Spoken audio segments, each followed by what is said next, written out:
A lot of brothers have been asking on a video tutorial how to tie the shimag. So today I'll be doing a hijab tutorial for you guys. So the first thing, you take your shimag, the scarf, and you bend it. So you break, you leave a little piece here. You just want to fold it a little bit.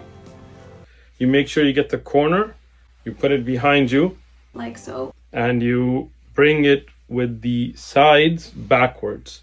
And you put it around. So one side, the other side. And put it over our head. Now, what you do is, you're gonna take the first side. And one side is going to be longer than the other. Take it from the top, bring it down. Down from here. And take it to the other side. Tuck it in. Like this, folding them in.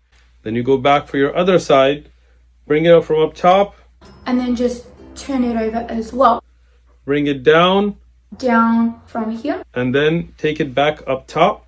Pull it right up. Once you're done, like the crown of the Arab, you make your imama. and I just style it a little. This is a Shar'i imama because it has luf and tail. So it just looks like that.